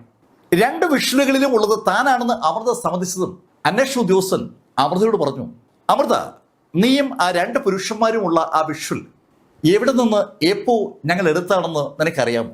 അവള് ആ ചോദ്യം കേട്ട് അന്വേഷണ ഉദ്യോഗസ്ഥൻ നോക്കുമ്പോൾ അദ്ദേഹം അവളോട് പറഞ്ഞു, നീ ആ ഡേറ്റ് ഒന്ന് നോക്കി. വളരെ വ്യക്തമായിട്ട് ആ ഡേറ്റ് മുകളിൽ എഴുതി കാണിക്കുന്നുണ്ട്. 2025 ഒക്ടോബർ 6 രാത്രി 2 മണി കഴിഞ്ഞ് 57 മിനിറ്റ്. ആ വിഷ്വലിലെ ഡേറ്റും ടൈമും നോക്കിയ അമൃതയുടെ മുഖമിളറുമ്പോൾ അന്വേഷണ ഉദ്യോഗസ്ഥൻ അവളോട് പറഞ്ഞു, ആ വിഷ്വൽ എടുത്തിരിക്കുന്നത് രാംകേഷ് മീന കൊല്ലപ്പെടുന്നതിനും 20 മിനിറ്റുകൾക്ക് മുന്നെയാണ്. അമൃത, നീ എന്തിനാണ് ആ സമയത്ത് രാംകേഷ് മീനയുടെ വീടിന്റെ മുന്നിലെത്തിയത്? ആ ചോദ്യത്തിന് ഉത്തരം പറയാൻ അവൾ എന്തായാലും ബാധ്യസ്ഥയാണ്. സർ, ഞാൻ രാംകൃഷ്ണനെ കാണാൻ വന്നതാണ്. എന്നിട്ട് നീ രാംകൃഷ്ണനെ കണ്ടു. നീ രാംകൃഷ്ണനെ കാണുമ്പോൾ നിനക്കൊപ്പം ആ 2 ചെറുപ്പക്കാരും ഉണ്ടായിരുന്നു, ശരിയല്ലേ? ശരിയാണ്. എന്താ അവരുടെ പേരുകൾ? അതിൽ ഇടതുവശത്ത് കാണുന്ന ആള് സുമിത്തും വലതുവശത്ത് കാണുന്ന ആള് സന്ദീപുമാണ്. ആട്ടെ, നിനക്ക് അവരുമായിട്ട് എന്താ ബന്ധം? ആ ചോദ്യം ചോദിക്കപ്പെട്ടതും അമൃത ചൗഹാൻ പോലീസിനോട് നടന്ന കാര്യങ്ങൾ സൂചിപ്പിച്ചു തുടങ്ങി. അവളൊരു റെസ്റ്റോറൻറ്റിൽ ഇരിക്കുമ്പോൾ അവൾ ഒരു ദിവസം രസകരമായ ഒരു കാഴ്ച കണ്ടു. ഒരു സുന്ദരനായ ചെറുപ്പക്കാരൻ അവന് ചുറ്റും ഇരിക്കുന്ന അവന്റെ സുഹൃത്തുക്കൾക്ക് പല കാര്യങ്ങളും എക്സ്പ്ലെയിൻ ചെയ്ത് കൊടുക്കുന്ന കാഴ്ചയാണ് അവൾ കണ്ടത്. ആ ചെറുപ്പക്കാരനെ അന്ന് തന്നെ അവൾ അങ്ങോട്ട് കയറി പരിചയപ്പെട്ടു. അവന്റെ ആ എക്സ്പ്ലനേഷൻ രീതി അവൾക്ക് നന്നായി ഇഷ്ടപ്പെട്ടതുകൊണ്ടാണ് അവൾ കയറി പരിചയപ്പെട്ടത്. അങ്ങനെ അവൾ പരിചയപ്പെട്ട വ്യക്തിയാണ് രാംകേഷ് മീന. രാംകേഷ് മീന യഥാർത്ഥത്തിൽ അവിടെ ഒരു ട്യൂഷൻ എടുക്കുമ്പോഴാണ് അവള് രാംകേഷ് മീനയെ കാണുന്നതും പിന്നീട് പരിചയപ്പെടുന്നതും. രാംകേഷ് മീന ട്യൂഷൻ എടുത്തത് അവനോട് ഒപ്പം പഠിക്കുന്ന വിദ്യാർത്ഥികൾക്കാണ്. ആ വിദ്യാർത്ഥികളെക്കാൾ ഒരു സ്റ്റെപ്പ് മുകളിൽ നിൽക്കും രാംകേഷ് മീന. രാംകേഷ് മീനയുടെ ആ ഇന്റലിജൻസ് ഇഷ്ടപ്പെട്ട അമൃത രാംകേഷുമായി പെട്ടെന്ന് സൗഹൃദത്തിലായി. ആ സൗഹൃദം വളർന്നു വന്നപ്പോൾ അവര് ഒന്നിച്ച് ഒരേ വീട്ടിൽ താമസമായി. അങ്ങനെ താമസിച്ച് വരുന്നതിനിടയിൽ അവളുടെ ഒരുപാട് പിക്ചേഴ്സും വീഡിയോസും ഒക്കെ രാംകേഷ് എടുക്കുകയും ചെയ്തു. ദിവസങ്ങളും ആഴ്ചകളും മാസങ്ങളും കടന്നുപോയപ്പോൾ രാംകേഷും അതുപോലെ അമൃതയും തമ്മിലുള്ള ബന്ധം ഒന്ന് ഉലഞ്ഞതും അമൃത വീണ്ടും അവളുടെ ഹോസ്റ്റലിലേക്ക് മടങ്ങി കഴിഞ്ഞ് ഏതാനും ദിവസം കഴിഞ്ഞപ്പോൾ അവൾക്ക് രാംകേഷിന്റെ ഒരു കോള് വന്നു. അവന്റെ കയ്യിൽ അവളുടെ നഗ്ന വീഡിയോസും ഫോട്ടോസും ഉണ്ടെന്നും അത് അവന്റെ കയ്യിൽ ഉള്ള കാര്യം മറക്കരുത് എന്ന് പറയാൻ വേണ്ടിയാണ് അവൻ യഥാർത്ഥത്തിൽ അമൃതയെ ഫോണിൽ വിളിച്ചത്. അത് അമൃതയ്ക്കൊരു വല്ലാത്ത ഷോക്കായി മാറി. അവൾ ആ കാര്യം അവളുടെ സുഹൃത്തായ സുമിത്തിനോട് പറഞ്ഞു. രാംകേഷും അമൃതയും ലിവിങ് ടുഗദർ എന്ന രീതിയിൽ ഒന്നിച്ച് ആ വീട്ടിൽ താമസിച്ചിരുന്ന സമയത്ത് അവൻ എടുത്ത ഫോട്ടോസും വീഡിയോസും ഒക്കെയാണ് അവന്റെ ലാപ്ടോപ്പിൽ ഉള്ളത്.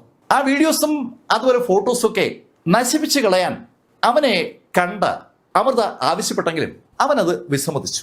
അവനെ പല ദിവസവും ഫോണിൽ വിളിക്കുകയും ആ കാര്യം അമൃത ആവശ്യപ്പെടുകയും ചെയ്തെങ്കിലും അവനത് നിരസിക്കുകയാണ് ഉണ്ടായത്. അവന്റെ കയ്യിലിരിക്കുന്ന ആ ഫോട്ടോസും അതുപോലെ വീഡിയോസും ഭാവിയിൽ തന്നെ ഭീഷണിപ്പെടുത്താനായി രാംകേഷ് ഉപയോഗിക്കാൻ സാധ്യതയുണ്ടെന്നൊരു തോന്നൽ അവന്റെ സംഭാഷണത്തിലൂടെ അമൃത മനസ്സിലാക്കിയപ്പോൾ അവളുടെ ഭയം സുമിത്തിനോട് പങ്കുവച്ചു. സുമിത്ത് അമൃതയുടെ പുതിയ സുഹൃത്താണ്. അവന്റെ കാമുകിയായ അമൃതയുടെ സ്വകാര്യ നിമിഷങ്ങൾ ലീക്ക് ആകുന്നത് സുമിത്തിനും അങ്ങോട്ട് സഹിക്കുന്ന കാര്യമല്ല. അവൻ അക്കാര്യം അവന്റെ സുഹൃത്തായ സന്ദീപിനോട് പങ്കുവച്ചു. സന്ദീപും അമൃതയും സുമിത്തും അമൃതയുടെ ലൈഫിൽ ഉണ്ടാകാൻ സാധ്യതയുള്ള ത്രട്ട് വിലയിരുത്തുമ്പോൾ അവരത് വ്യക്തമായി തിരിച്ചറിയുകയാണ്. രാംകേഷ് മീനയുടെ കയ്യിലിരിക്കുന്ന ആ ഫോട്ടോസും വീഡിയോസും അവന്റെ കയ്യിൽ നിന്ന് വാങ്ങി നശിപ്പിച്ചല്ലാതെ ആ ത്രട്ട് മാറത്തില്ല. രാംകേഷിനോട് പലതവണ അമൃത ആ വീഡിയോസും ഫോട്ടോസും നശിപ്പിച്ച് കളയണമെന്ന് ഇതിനിടയിൽ ആവശ്യപ്പെട്ടെങ്കിലും അവനത് നശിപ്പിക്കില്ല എന്ന് തീർത്തു പറയുകയാണ്.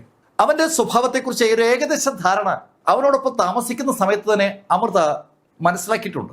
അതുകൊണ്ട് തന്നെ ആ വീഡിയോസും ഫോട്ടോസും നശിപ്പിക്കണമെങ്കിൽ ബലമായി അവന്റെ കയ്യിൽ നിന്ന് ആ സാധനം പിടിച്ചെടുക്കണം. അതല്ലാതെ ഒരു മാർഗവുമില്ല എന്ന ധാരണയിലേക്ക് അവരെത്തി. പക്ഷെ ബലമായി പിടിച്ചെടുക്കാൻ തീരുമാനിച്ചാലും അവൻ എളുപ്പത്തിൽ വഴങ്ങുന്ന സ്വഭാവക്കാരനല്ല. അവൻ ചിലപ്പോൾ മറ്റെവിടെയെങ്കിലുമൊക്കെ അത് കോപ്പി ചെയ്ത് വെച്ചിരിക്കാൻ സാധ്യതയുണ്ട്. അങ്ങനെ അമൃത പറഞ്ഞപ്പോൾ അവനെ അവസാനിപ്പിക്കുന്നതാണ് നല്ലതെന്ന ഒരു ധാരണയിലേക്ക് സുമിത്തും അതുപോലെ സന്ദീപും എത്തി. അങ്ങനെ അവർ രണ്ടുപേരും ആ ധാരണയിൽ എത്താൻ കാരണം അമൃത പറഞ്ഞ ഒരു സ്റ്റേറ്റ്മെന്റ് ആണ്. അമൃത ഈ രാംകേഷ് മീനയോട് പിണങ്ങി അവിടെ നിന്ന് പോകാനുള്ള കാരണം വളരെ യാദൃശ്യവശാൽ അവൾ അവന്റെ ലാപ്ടോപ്പിൽ കണ്ട ചില ചിത്രങ്ങളാണ്. അവളുടെ നഗ്ന വീഡിയോയും നഗ്ന ഫോട്ടോയും ഉള്ള ആ ലാപ്ടോപ്പിനകത്ത് വേറെ പെൺകുട്ടികളുടെ നഗ്ന വീഡിയോയും നഗ്ന ഫോട്ടോയും ഉണ്ട് എന്നുള്ള ഒരു കാര്യം അമൃത കണ്ട അന്നാണ് അമൃത ആ വീട്ടിലെ താമസം മതിയാക്കി അവിടുന്ന് രക്ഷപ്പെടുന്നത്. തനിക്കൊപ്പം താമസിച്ച വ്യക്തി ശരിയല്ല എന്ന് ബോധ്യപ്പെട്ട നിമിഷത്തിൽ അമൃത സ്ഥലം വിടുകയായിരുന്നു. ആ ഫോട്ടോസും അതുപോലെ വീഡിയോസും ഒക്കെ അവൻ ആ ലാപ്ടോപ്പിൽ സൂക്ഷിച്ചിരിക്കുന്ന പോലെ വേറെ പലയിടത്തും അത് സൂക്ഷിച്ചിട്ടുണ്ടെങ്കിൽ അവൻ അത് പിന്നീട് തിരിച്ചെടുത്ത് വീണ്ടും തങ്ങളെ ഉപദ്രവിക്കും. അവനെ ഇല്ലാതായാൽ അവനുമായി ബന്ധപ്പെട്ട എല്ലാ സംവിധാനങ്ങളും അവസാനിക്കും. അങ്ങനെ ഒരു ധാരണയിലേക്ക് അമൃതയും സുമിത്തും സന്ദീപും എത്തി. അതിന്റെ കാരണം അമൃത പറഞ്ഞ ആ കാര്യങ്ങൾ തന്നെയാണ്. ഒരുപാട് പെൺകുട്ടികളുടെ ഫോട്ടോസും അതുപോലെ വീഡിയോസും അവൻ കളക്ട് ചെയ്ത് വെച്ചിരിക്കുകയാണ്. അവൻ എങ്ങനെ അത് കളക്ട് ചെയ്തെന്നോ, എങ്ങനെ അവന്റെ കയ്യിലേക്ക് ആ നഗ്ന ഫോട്ടോകൾ എത്തിയെന്നോ അമൃതയ്ക്ക് അറിയത്തില്ല. അമൃത അവനോടൊപ്പം താമസിച്ചപ്പോൾ അവളുടെ സമ്മതത്തോടുകൂടി എടുത്ത ഫോട്ടോസും വീഡിയോസുമാണ് അതിനകത്തുള്ളതെന്നാണ് അവളുടെ ധാരണ. ഇനി അവള് ഉറങ്ങിക്കിടന്നപ്പോഴോ അവൾ കുളിക്കുന്ന സമയത്തോ അവൻ എന്തെങ്കിലും വീഡിയോസ് എടുത്തിട്ടുണ്ടോ എന്ന് ചോദിച്ചാൽ അവൾക്ക് അറിയത്തില്ല. അങ്ങനെ അവൾ സംശയിക്കാനുള്ള കാരണം അവന്റെ ലാപ്ടോപ്പിൽ അവൾ വളരെ യാദൃശ്ചികവശാൽ കണ്ട ഒരു വീഡിയോയുടെ ഒരു ലിങ്കാണ്. അത് ഒരു പെൺകുട്ടി കുളിക്കുന്ന രംഗമാണ്. ആ വീഡിയോ എങ്ങനെ അവൻ എടുത്തു എന്നുള്ള ചോദ്യത്തിന്റെ ഉത്തരം അവൻ കൃത്യമായി അമൃതയോട് പറഞ്ഞിട്ടുമില്ല. അതെല്ലാം കൂടി കൂട്ടി ആലോചിക്കുമ്പോൾ ഈ രാംകേഷ് മീന ജീവിച്ചിരിക്കാൻ അർഹനല്ല എന്നൊരു തോന്നൽ സന്ദീപിനും അതുപോലെ സുമിത്തിനും ഉണ്ടായി. അതിന്റെ അടിസ്ഥാനത്തിൽ ആ മൂവർ സംഘം ഒരു പ്ലാന് വർക്കൗട്ട് ചെയ്തു. ആ പ്ലാന് വർക്കൗട്ട് ചെയ്യാനായിട്ട് അമൃത ഉപയോഗിച്ചത് അവളുടെ ഫോറൻസിക് അറിവുകളാണ്. ഒരാള് കൊല്ലപ്പെട്ട് കഴിഞ്ഞാൽ ആ ആളുടെ ബോഡി തിരിച്ചറിയാൻ കഴിയാത്ത ശൈലിയിൽ മാറ്റിയെടുക്കാൻ എണ്ണയ്ക്കും നെയ്ക്കും അതുപോലെ മദ്യത്തിനും പറ്റും. അതൊക്കെ തേച്ച് പിടിപ്പിച്ചാണ് ഒരാളെ തീ കൊളുത്തുന്നെങ്കിൽ ആ ആളുടെ ബോഡി കത്തിക്കരിഞ്ഞ് നാമാവശേഷമാകും. ആള് മരിച്ചതിന് ശേഷം ഒരു തീപിടുത്തം ഉണ്ടാക്കിയാൽ മതി. തീപിടുത്തം എങ്ങനെ ഉണ്ടാക്കണം എന്നുള്ളതിനെ കുറിച്ച് സുമിത്തിന് നല്ല ധാരണയുണ്ട്. തീപിടുത്തം ഉണ്ടാക്കാൻ ഒരു ഗ്യാസ് സിലിണ്ടർ പൊട്ടിത്തെറിച്ചാൽ മാത്രം മതി. ഗ്യാസ് സിലിണ്ടർ പൊട്ടിത്തെറിക്കുന്ന സമയത്ത് ഈ രാംകേഷ് മീനയ്ക്ക് ബോധമുണ്ടെങ്കിൽ അവൻ എണീറ്റ് ഓടും. അവന് ആ സിലിണ്ടർ പൊട്ടിത്തെറിക്കുന്ന സമയത്ത് ബോധം ഉണ്ടാകാൻ പാടില്ല. ആ ഒരു ധാരണയിലും അവരെത്തിച്ചേർന്നു. അതിനൊക്കെ അടിസ്ഥാനത്തിൽ അവര് ആ ഒക്ടോബർ 6-ന് രാംകേഷ് മീനയുടെ വീട്ടിലെത്തി. അമൃതയാണ് ആദ്യം എത്തിയത്. സന്ദീപും സുമിത്തും എത്തുന്നതിന് മുന്നേ അമൃത രാംകേഷിനോട് വീണ്ടും ആ കാര്യം ആവശ്യപ്പെട്ടു, അവളുടെ ഫോട്ടോസും അതുപോലെ വീഡിയോസും നശിപ്പിക്കാൻ.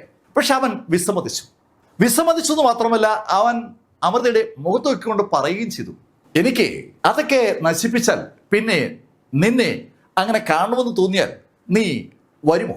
അവന്റെ ചോദ്യം പരസ്യമായ ഒരു അവഹേളനമാണ്. അവൻ അവളെ നഗ്നയായി കാണുമെന്ന് തോന്നുമ്പോൾ കാണാൻ വേണ്ടിയാണ് അവൻ ആ ഫോട്ടോ എടുത്ത് വെച്ചിരിക്കുന്നതെന്നാണ് അവൻ പറഞ്ഞുകൊണ്ട് വരുന്നത്. അതുപോലെ ആ വീഡിയോസും. ആ ചോദ്യം അവൻ ചോദിച്ച നിമിഷത്തിലാണ് വാതിൽ തുറന്ന് സുമിത്തും അതുപോലെ സന്ദീപും വീടിനകത്തേക്ക് കടന്നത്. അവരകത്തേക്ക് കടന്നത് സ്വാഭാവികമായിട്ടും രാംകേഷ് കണ്ടു. അവൻ ആരാന്ന് ചോദിക്കുമ്പോഴേക്കും അവർ ഓടി വന്ന് രാംകേഷിനെ പിടിക്കുകയും ചെയ്തു. അവൻ എന്തെങ്കിലും ചെയ്യാൻ കഴിയുമ്പോൾ അവനെ വാ അടച്ചു പിടിച്ച് അവർ അവനെ ഏതാനും നിമിഷങ്ങൾ കൊണ്ട് കഴുത്ത് ഞെരിച്ച് കൊലപ്പെടുത്തുകയായിരുന്നു. അവൻ ജീവിച്ചിരിക്കാൻ അർഹനല്ല എന്ന് നേരത്തെ തന്നെ തീരുമാനിച്ചിരുന്ന അവർക്ക് അവനെ കൊല്ലാൻ ഒരു മനസ്സാക്ഷി കുത്തും തോന്നിയില്ല. അവന്റെ ചോദ്യം സുമിത്തും സന്ദീപും ലൈവായി കേട്ടതാണ്. ഇത്രയും വൃത്തികെട്ട ഒരുത്തൻ ഭൂമിയിൽ ജീവിക്കുന്നത് ഭൂമിക്ക് തന്നെ ഭാരമാണെന്ന് ഒരു തോന്നൽ വാതിലിന് പുറത്തു നിൽക്കുന്ന സന്ദീപിനും അതുപോലെ സുമിത്തിനും തോന്നിയിരുന്നു. അതുകൊണ്ട് തന്നെ അവന്റെ കഴുത്ത് തിരിച്ച് കൊല്ലുമ്പോൾ അവർക്ക് ഒരു കുറ്റവും തോന്നിയില്ല. അവനെ കൊന്നതിന് ശേഷം ആദ്യം അവർ ചെയ്തത് അവന്റെ ദേഹത്തുള്ള ഡ്രസ്സ് മുഴുവൻ അഴിച്ചു മാറ്റുക എന്നുള്ള കാര്യമാണ്. ഡ്രസ്സ് അഴിച്ചു മാറ്റിയതിന് ശേഷം അവന്റെ ദേഹത്ത് അവര് കൊണ്ടുവന്ന എണ്ണ ആദ്യം തേച്ച് പിടിപ്പിച്ചു. അതിനുശേഷം നെയ്യ്, അതിനുശേഷം മദ്യത്തിൽ അവനെ കുളിപ്പിച്ചു. അവൻ അവിടെ ആ ഹാളിൽ അങ്ങനെ നഗ്നനാക്കി കിടത്തിന് ശേഷം അവന്റെ പുറത്ത് അവന്റെ ദേഹത്തു നിന്ന് അഴിച്ചിട്ട ഡ്രസ്സുകൾ എടുത്തിട്ട് അതിലും എണ്ണയും നെയ്യും അതുപോലെ മദ്യവും ഒഴിച്ചു. അത് കത്തിപ്പോകണം എന്ന് അവർക്ക് നിർബന്ധമുണ്ടായിരുന്നു. അതിനുശേഷം അവര് അടുക്കളയിൽ പോയി ജനാലയുടെ ഒരു കുറ്റി തുറന്നു വെച്ചു. ആ വീടിനകത്തുനിന്ന് അവനുമായി കണക്ട് ചെയ്ത എല്ലാ ഇലക്ട്രോണിക് സാധനങ്ങളും അവര് പിറക്കിയെടുത്തു. ലാപ്ടോപ്പും ഫോണും ഉൾപ്പെടെ എല്ലാ സംവിധാനങ്ങളും എല്ലാം പിറക്കിയെടുത്തതിന് ശേഷം ഒരിക്കൽ കൂടി അവർ ആ വീട് സെർച്ച് ചെയ്തു. അവൻ എവിടെയെങ്കിലും ഏതെങ്കിലും രീതിയിൽ എന്തെങ്കിലും കോപ്പി ചെയ്ത് വെച്ചിട്ടുണ്ടോ എന്നാണ് അവർ നോക്കിയത്. രാംകേഷ് മീനയുടെ സ്വഭാവം ഏതാണ്ട് ഇപ്പോ അമൃതയ്ക്കും അവന്മാർക്ക് രണ്ടുപേർക്കും അറിയാം. അവൻ കാരണം ഒരുപാട് സ്ത്രീകൾക്ക് പ്രശ്നം ഉണ്ടായിട്ടുണ്ടാകുമെന്ന് ഒരു ധാരണ ഇപ്പോ സന്ദീപനും സുമിത്തിനും ഉണ്ട്. അവർ ആ സ്ഥലമൊക്കെ ഒന്ന് അരിച്ചു പറക്കിയതിന് ശേഷം ഗ്യാസ് സിലിണ്ടർ അവിടെ നിന്ന് എടുത്ത് കുറച്ച് മുന്നോട്ട് കൊണ്ടുവന്ന് ആ ഗ്യാസ് തുറന്നു വിട്ടു. ആ ഗ്യാസ് സിലിണ്ടർ തുറന്നു വിടുന്ന സമയത്ത് അടുക്കളയിലെ ആ ജനാല ചേർത്ത് അടച്ചിരിക്കുകയാണ്. കുറ്റി എടുത്തിട്ടുണ്ടെന്നേ ഉള്ളൂ. ഒരു കാരണവശാലും ഗ്യാസ് ആ ജനാല വഴി പുറത്തേക്ക് ലീക്ക് ആവാൻ പാടില്ല എന്നുള്ള കാര്യം അവർക്കറിയാം. ഗ്യാസ് തുറന്നിട്ടതിന് ശേഷം കുറച്ചു നേരം അവിടെ നിന്ന് അവർ ആ ഗ്യാസ് ആ ബിൽഡിംഗ് മുഴുവൻ നിറയുന്നു എന്ന് മനസ്സിലാക്കിയതും സാവധാനം ആ വീട്ടിൽ നിന്ന് പുറത്തിറങ്ങി. അപ്പോ സമയം 2:57 അവര് 3 പേരും ആ വീട്ടിൽ നിന്ന് പുറത്തിറങ്ങി ആ വീടിന് മുന്നിലൂടെ ഇടതു ഭാഗത്തേക്ക് നടക്കുന്ന വിഷ്വലാണ് യഥാർത്ഥത്തിൽ CCTV-യിൽ പതിഞ്ഞത്. മുന്നോട്ട് നടന്നുപോയ ആ മൂവർ സംഘം ഏതാനും വീടുകൾ കടന്ന് ഇടതു ഭാഗത്തേക്ക് തിരിഞ്ഞ് ആ ബിൽഡിങ്ങുകളുടെ പുറകെ കൂടി നടന്ന് പുറകിലെത്തി. ആ വഴി അമൃതയ്ക്ക് നന്നായിട്ട് അറിയാം. അമൃത അവിടെ കുറെ നാൾ താമസിച്ചിരുന്നാണല്ലോ. അതുവഴി അവിടെ എത്താൻ കഴിയുമെന്നും ആ വഴിയിലൂടെ മുകളിലെ ജനാലയ്ക്കടുത്ത് എത്താൻ പറ്റുമെന്നും അവൾക്കറിയാമായിരുന്നു. അവളത് സുമിത്തോട് പറഞ്ഞിരുന്നു. സുമിത്ത് ആ രാത്രിയിൽ ആരുടെയും ശ്രദ്ധയപ്പെടാതെ പുറകെ കൂടി ആ ജനാലയടുത്ത് കയറിയെത്തി. അപ്പോഴേക്കും സമയം 3 മണി കഴിഞ്ഞ് 15 മിനിറ്റ് ആകാറായി. ആ സമയത്ത് സുമിത്തിന് ആ വീടിനകത്ത് പൂർണ്ണമായി ഗ്യാസ് നിറഞ്ഞു എന്ന് മനസ്സിലായതും ആ ജനാല അല്പം തുറന്ന് കൊളുത്തിയ തീപ്പെട്ടിക്കുളി അവനകത്തേക്ക് ഇട്ടു. ഉടൻ തന്നെ ആ ജനാല ഇങ്ങനെ അടയ്ക്കുകയും ചെയ്തു. സുമിത്ത് അതിവേഗം താഴേക്ക് ഇറങ്ങുമ്പോൾ താഴെ ആ ഗ്യാസ് ഇങ്ങനെ കത്തി പടരുകയാണ്. സുമിത്ത് താഴെ എത്തുമ്പോൾ അമൃതയും അതുപോലെ സന്ദീപ് കാത്തു നിൽക്കുകയാണ്. അവിടെ അടുത്തേക്ക് സുമിത്ത് എത്തുമ്പോൾ തന്നെ മുകളിൽ സ്ഫോടന ശബ്ദം കേട്ടു. ചെവി തുളച്ചു പോകുന്ന അതിഭീകരമായ ശബ്ദം. ആ പൊട്ടിത്തെറിയിൽ ആ വീടിന്റെ മുകൾ ഭാഗം മുഴുവൻ കുലുങ്ങുമ്പോൾ ആ വീടിന്റെ പുറകിലൂടെ അമൃതയും സന്ദീപും സുമിത്തും അവര് നേരത്തെ വന്ന വഴിയിലൂടെ നടക്കുകയാണ്. നിശബ്ദമായി അവരങ്ങനെ നടക്കുമ്പോൾ ശബ്ദം കേട്ട് മുൻഭാഗത്തെ വാതിലുകൾ തുറന്ന ആളുകളൊക്കെ ശബ്ദം കേട്ട് ദിക്കിലേക്ക് ഓടുകയാണ്.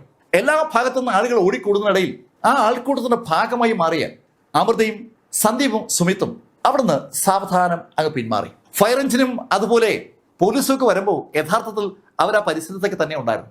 അവര് ഫയർ എഞ്ചിനും ആ പോലീസും ചേർന്ന് ബാക്കി കാര്യങ്ങളൊക്കെ കൈകാര്യം ചെയ്യുമെന്ന് ഉറപ്പാക്കിയതിനു ശേഷം ഫോണുകൾ ഓഫ് ചെയ്ത് സ്ഥലം വിടുകയായിരുന്നു. അമൃത പറഞ്ഞ കാര്യങ്ങൾ കേട്ട പോലീസ് ശരിക്കും ഞെട്ടി തരിച്ചിരിക്കുകയാണ്. അമൃത ഈ കാര്യങ്ങൾ പറയുമ്പോൾ കമ്മീഷണർ യോഗേന്ദ്ര യാദവും സ്ഥലത്തുണ്ട്. അദ്ദേഹം ഈ കഥ പ്രതീക്ഷിക്കാത്ത ഒന്നായിരുന്നു. രാംകേഷ് മീന എന്ന ആളെ ക്രൂരമായി കൊല ചെയ്തു എന്ന് അമൃത സമ്മതിക്കുന്നുണ്ട്. പക്ഷെ കൊല ചെയ്യാൻ അവൾക്ക് ഒരു ന്യായീകരണം ഉണ്ടെന്നാണ് അവൾ പറഞ്ഞുകൊണ്ട് വരുന്നത്. അവൾ പറയുന്നത് സത്യമാണോ എന്ന് അറിയണമെങ്കിൽ ആ ലാപ്ടോപ്പ് കണ്ടുകിട്ടണം. സുമിത്തിനും സന്ദീപിനും വേണ്ടിയുള്ള പോലീസിന് അന്വേഷണം അവിടെയാണ് ആരംഭിക്കുന്നത്. പല സ്ഥലത്തും പോലീസ് സന്ദീപിനെയും സുമിത്തിനെയും തിരക്കിയെങ്കിലും അവിടെ പൊടി പോലും കണ്ടുപിടിക്കാൻ പോലീസ് പറ്റുന്നില്ല. പക്ഷെ അങ്ങനെ ഇരിക്കുമ്പോഴാണ് തികച്ചും അപ്രതീക്ഷിതമായി അവർക്ക് ഒരു റെയിൽവേ സ്റ്റേഷനിൽ നിന്ന് ഒരു സൂചന കിട്ടിയത്. അവിടെയുള്ള ഒരു ഭിക്ഷക്കാരന്റെ കൈവശം ഒരു ലാപ്ടോപ്പ് കണ്ടുവെന്നുള്ള ഒരു സൂചന കിട്ടിയതും പോലീസ് ആ റെയിൽവേ സ്റ്റേഷനിലേക്ക് പാഞ്ഞെത്തുകയായിരുന്നു. സാധാരണ സഞ്ചിയിൽ പലരും പല സാധനങ്ങളും വെക്കും. പക്ഷെ ഇവിടെ ഈ ഭിക്ഷക്കാരൻ ലാപ്ടോപ്പാണ് വെച്ചിരിക്കുന്നത്. ആരുടെയോ ശ്രദ്ധയിൽ അത് കണ്ടതും അവര് ആ വിവരം പോലീസിനെ അറിയിക്കായിരുന്നു. അത് മറ്റാരുമല്ല, സുമിത്താണ്. സുമിത്തിനെ പോക്കിയ പോലീസ് ആ ലാപ്ടോപ്പും സുമിത്തുമായി യോഗേന്ദ്ര യാദവിന്റെ അടുത്തെത്തിയതും ആ ലാപ്ടോപ്പ് സ്ക്രീനിലേക്ക് കണക്ട് ചെയ്യപ്പെട്ടു. ആ ലാപ്ടോപ്പ് കണക്ട് ചെയ്യുന്നതിനിടയിൽ സുമിത്തിനോട് കാര്യങ്ങളൊക്കെ തിരക്കിയപ്പോൾ അമൃത പറഞ്ഞ കഥ അതുപോലെ തന്നെ സുമിത്തും ആവർത്തിച്ചു. ഈ സമയത്ത് അവിടെ ആ സ്ക്രീനിൽ ആ ലാപ്ടോപ്പിലുള്ള വിഷ്വലുകൾ പ്ലേ ചെയ്തു തുടങ്ങി. ഒരുപാട് പെൺകുട്ടികളുടെ ഫോട്ടോകളും വീഡിയോകളും ആ ലാപ്ടോപ്പിനകത്തുണ്ട്. അത് രാംകേഷ് മീനയുടെ ലാപ്ടോപ്പ് ആണെന്ന് വ്യക്തമാകുന്ന ഐഡന്റിറ്റി ഫീച്ചേഴ്സും അതിനകത്തുണ്ട്. ഈ വീഡിയോസ് ഒക്കെ അവൻ എങ്ങനെ കളക്ട് ചെയ്തു? ഈ ഫോട്ടോസ് അവൻ എങ്ങനെ എടുത്തു? പോലീസിനെ അലട്ടുന്ന ചോദ്യം അതാണ്. ആ ചോദ്യത്തിന് ഉത്തരം അറിയാൻ വേണ്ടി അവര് സുമിത്തിനോട് ചോദിച്ചു. സുമിത്തിനും അറിയില്ല. ആ ഫോട്ടോസും വീഡിയോസും ഒക്കെ അവനും കണ്ടായിരുന്നു. അവനത് കൂടുതൽ പ്ലേ ചെയ്യാൻ നിന്നില്ല. ആദ്യത്തെ 3-4 കണ്ടപ്പോൾ തന്നെ ഞെട്ടിപ്പോയതുകൊണ്ട് അവൻ പിന്നീട് അത് തുറന്നിട്ടേ ഇല്ലെന്ന് അവൻ പോലീസിനോട് പറഞ്ഞു. പോലീസ് അവൻ പറയുന്നത് വാസ്തവമാണെന്ന് അറിയാൻ വേണ്ടി അതിന്റെ ഹാഷ് വാല്യൂ സംവിധാനമൊക്കെ ചെക്ക് ചെയ്യിച്ചപ്പോൾ അത് ശരിയുമാണ്. അവനത് പ്ലേ ചെയ്തിട്ടേ ഇല്ല. തെളിവായി അവൻ ആ ലാപ്ടോപ്പ് സൂക്ഷിക്കായിരുന്നു. ഇതിനിടയിൽ സന്ദീപിനെ മറ്റൊരു സ്ഥലത്തുനിന്ന് പോലീസ് പിടികൂടി. അവനും യഥാർത്ഥത്തിൽ പോലീസ് അവനെ പിടികൂടാൻ വേണ്ടി കാത്തിരിക്കായിരുന്നു എന്ന് പറയാം. സന്ദീപിനെയും സുമിത്തിനെയും അതുപോലെ അമൃത ചൗഹാനെയും ഒന്നിച്ചിരുത്തി ചോദ്യം ചെയ്തപ്പോൾ അവർ 3 പേരും ഒരേ കഥ തന്നെ ആവർത്തിച്ചു. രാംകേഷ് മീനയെ അവസാനിപ്പിക്കാൻ അവരെടുത്ത തീരുമാനത്തിൽ ആ 3 പേർക്കും ഒരു കുറ്റബോധവുമില്ല. അവൻ നശിപ്പിച്ചത് ഒരുപാട് പേരുടെ ലൈഫാണ്. അവളുടെ ലൈഫ് കൂടി നശിപ്പിക്കപ്പെടും എന്ന് തോന്നിയത് കൊണ്ടാണ് അവൻ അവസാനിപ്പിച്ചത്. അമൃത അങ്ങനെ തീർത്തു പറഞ്ഞപ്പോൾ സുമിത്തും സന്ദീപും അവരുടെ ഭാഗവും ന്യായീകരിച്ചു. കൂടിപ്പോയാൽ അവരെ തൂക്കിക്കൊല്ലുമായിരിക്കും, എന്നാലും സാരമില്ല സാറേ എന്നാണ് സന്ദീപ് പറഞ്ഞത്. ഈ കഥ നിങ്ങളോട് പറയുമ്പോൾ ശരിക്കും ഞാനും അത്ഭുതപ്പെട്ടു പോവുകയാണ്. 2 വ്യക്തികൾ തമ്മിൽ ഒരു അടുപ്പം ഉണ്ടാകും. ആ അടുപ്പം സ്വാഭാവികമായി ചിത്രങ്ങളും വീഡിയോകളൊക്കെ ആയി മാറും. അത് കാണിച്ച് മറ്റേയാളെ ബ്ലാക്ക്മെയിൽ ചെയ്യുന്ന ഒരു ശൈലിയും ശീലവും ഒക്കെ ഈ ചെറുപ്പക്കാരും മുതിർന്ന ആളുകളൊക്കെ തുടങ്ങിയാൽ ഇത് എവിടെ ചെന്ന് നിൽക്കും? ഈ രാംകേഷ് മീന അനവധി പെൺകുട്ടികളുടെ ഫോട്ടോസും വീഡിയോസും ഒക്കെ കളക്ട് ചെയ്യാനായി പലതരത്തിലുള്ള മാർഗങ്ങളാണ് ഉപയോഗിച്ചിരിക്കുന്നത്. അവന് പരിചയമുള്ള വീടുകളിൽ അവർ പോലും അറിയാതെ ബാത്റൂമിൽ നിന്നൊക്കെ വിഷ്വലുകൾ ശേഖരിച്ചിരിക്കുകയാണ്. അവൻ പല സ്ഥലത്ത് സ്പൈ ക്യാമറകൾ വെച്ചാണ് ആ വിഷ്വലുകൾ ശേഖരിച്ചിരിക്കുന്നത്. ബാത്റൂം വിഷ്വലും ബെഡ്റൂം വിഷ്വലും ഒക്കെ അവന്റെ കയ്യിലുണ്ട്. അതൊക്കെ കളക്ട് ചെയ്യുന്നത് അവനൊരു ഹരമാണ്. കളക്ട് ചെയ്യപ്പെടുന്ന ആ വിഷ്വലുകൾ അവൻ കൃത്യമായും ബ്ലാക്ക് മെയിലിങ്ങിന് ഉപയോഗിച്ചു എന്നുള്ളതിന്റെ വ്യക്തമായ സൂചനകൾ അവന്റെ കോൾ ഡേറ്റ റെക്കോർഡിലൂടെ കടന്നുപോയ പോലീസിന് ഏതാണ്ട് കിട്ടുകയും ചെയ്തിട്ടുണ്ട്. ഒരു കൊടും ക്രിമിനലായി വളരാൻ സാധ്യത ഉണ്ടായിരുന്ന ഒരാളെ തെറ്റാണെങ്കിൽ പോലും ആ ഗ്യാസ് സിലിണ്ടർ കത്തിച്ച് അവിടെ ആ അമൃതയും സന്ദീപും സുമിത്തും കൂടി അവസാനിപ്പിച്ചു എന്നതാണ് സത്യം. നാളെ ഈ കേസ് കോടതിയിൽ വിചാരണയ്ക്ക് എത്തുമ്പോൾ മാത്രമേ ബാക്കി കാര്യങ്ങളെക്കുറിച്ചുള്ള വിവരങ്ങൾ നമുക്ക് ലഭിക്കുകയുള്ളൂ. ഈ കഥ നിങ്ങളോട് സൂചിപ്പിച്ചത് എം ലൈഫിൽ നിന്ന് BS ചന്ദ്രമോഹൻ. കമന്റിൽ ചെയ്യുക. Thank you.